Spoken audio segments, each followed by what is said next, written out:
Good afternoon. This is picking up with making bombs for Hitler.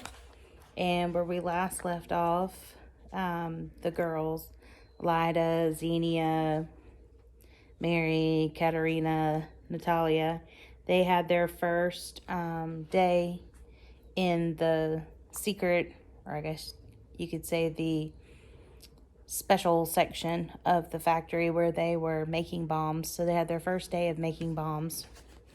And the girls are very troubled by this, especially Lida, because she wants to get out and she's wanting the Allies to win, but she's being forced to make bombs for the enemy. So she finished her first day and came back and found out from Julie that Luca's gone. Not dead, but he's gone. He's taken off somewhere. They can't find him. So hopefully he's escaped. But we're going to pick up with chapter 13, which is titled Like Rats. All night, I listened to Allied bombers blast the countryside. As sirens shrilled, I prayed that Luca would be safe. When I finally got to sleep, I dreamed that bombs were everywhere. The bombs lined up for soup in the canteen with me, and they lay down in the bunk beside me. There were so many bombs in the air that the sky looked gray. I dreamed of Larissa, her arms holding a bomb like it was a baby. I woke up weeping. When we got to our work area the next day, our wooden rack of bombs had been emptied. I figured that removing them must be a job for someone on the night shift. I watched my own hands measure out explosives and carefully fill the nose of each bomb, making sure there wasn't a grain too much gunpowder or too little, acutely aware of the man behind the glass. It was almost as if those hands didn't belong to me. The third day was the same as the first and second, but the monotony of building bombs did not relieve the terror. Each night, I tossed and turned, wondering about who would be dead because of me. I didn't think it would ever happen, but after a few weeks, we all somehow did get used to making bombs. And we breathed easier as time passed and our building was not hit. The aerial camouflage seemed to be working. We six did not talk about our work at lunchtime or on the train ride back. We looked forward to our moments of privacy, like those few minutes in our barracks while the others were washing up. Sometimes on a Saturday afternoon or on Sunday, we were able to gather together as well, but during those times, Natalia was gone, working for hire. But since she would come back with tidbits of information as well as food for us, it became a Sunday night ritual for the six of us to gather together inside the wash house just before curfew. On the last Sunday in October, Natalia looked especially pleased with herself as she stepped into the wash house. She sat down on the edge of the trough and we gathered around her in anticipation. "You will never believe what I managed to get this time," she said, her eyes shining. She reached into an inconspicuous pocket in the depths of her threadbare dress, pulled out a small flat package, and folded back the paper. Brown sugar. Curling the paper into a cone, she said, "Hold out your hand." She shook out a small pyramid of brown sugar on my palm. I licked it up, reveling in the burst of sweetness. When was the last time I had eaten anything so good? Not in the years of Soviet rule, and certainly not since the Nazis had come. All at once I remember my last bit of sweetness. The Nazi woman dressed in brown who gave Larissa and me candies in exchange for information. I swallowed down the sugar that coated my tongue, but the memory hung there. Had I not taken those candies, maybe Larissa and I would still be safe. My own grandmother, was she dead because of me? My eyes filled with tears. I blinked hard, trying to erase the disturbing images. I looked over at Xenia. She held her hand in front of her face, palm up. "This reminds me of the gunpowder we use in the bombs," she said. Katerina had licked every last speck of sugar from her own palm. She stared at Xenia's grains. This This brown sugar is the wrong texture, and it's not dark enough, Katerina said. I think the dirt outside this wash house looks more like the gunpowder. Gunpowder. Grains that look like the explosive but weren't. What would... Natalia began, then stopped. All of us looked at her. What would happen if we put some dirt into the bombs? Asked Natalia. My heart nearly stopped beating. What a bold thought. They wouldn't work so well is my guess, said Xenia. She still hadn't eaten the sugar on her palm. How would we sneak it in? Asked Katerina. The same way I brought in the sugar, said Natalia.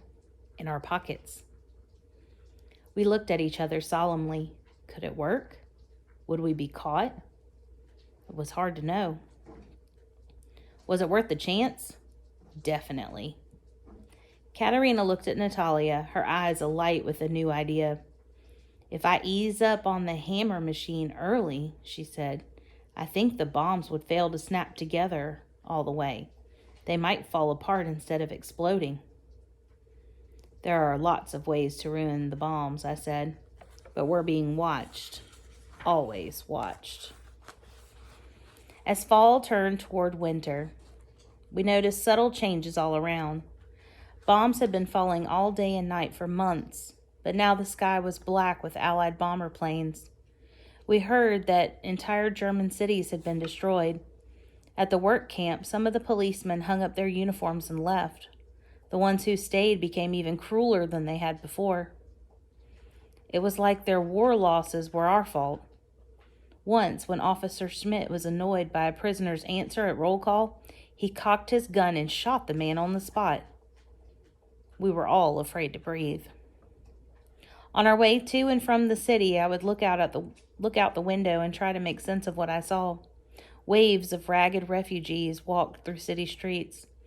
Some were starving like us, but others looked like they had recently been well fed. The few Germans who still rode on the train with us would whisper among themselves. I would try to listen to find out what was going on. From what I could hear, the Soviets were pushing the Nazis back. As the battleground moved closer to us, whole villages and towns were being destroyed. People who survived fled west, away from the fighting, but farther into Nazi territory.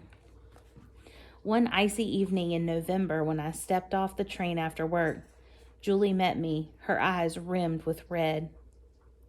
I have something to show you, she said. Come quickly. She grabbed me by the hand and pulled me along to her barracks. We stepped inside. It was empty, save for us. She knelt in front of her bed, which was a bottom bunk close to the heater at the back, reached under the bed, and drew out a pair of worn leather shoes that were made for a woman. Put these on and let's get out of here before anyone else comes in. Shoes were like gold in the camp. Where had Julie gotten these?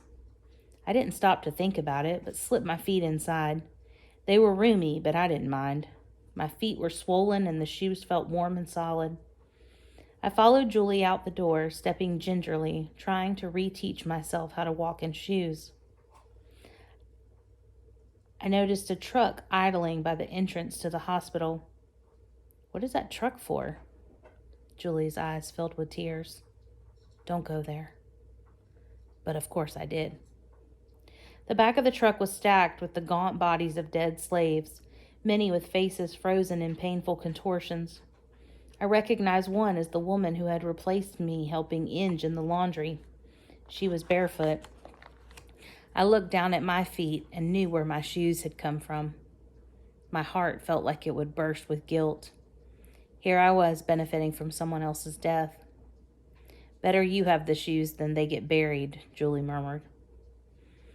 I said a silent prayer for the woman whose shoes I wore. Then I looked at the others in the truck. They were mostly strangers. Where had all these people come from, and why were they now all dead? What happened? I asked Julie. The Nazis were retreating in the east, and camps there were being overrun by the Soviets.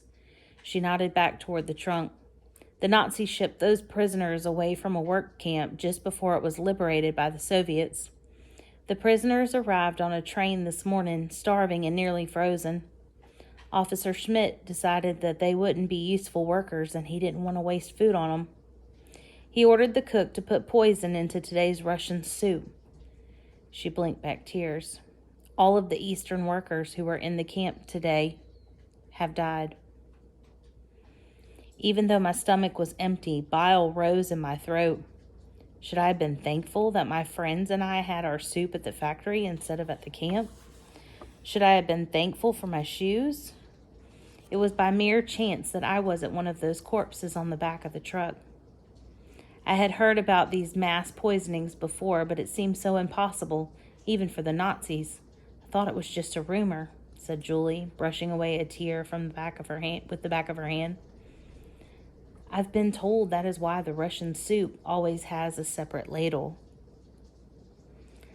I looked down at my new shoes and then back toward the truck. The Nazis will pay for this, I vowed to Julie. They should think twice before asking slaves to make bombs. And we'll pick up there with chapter 14 tomorrow. See you then.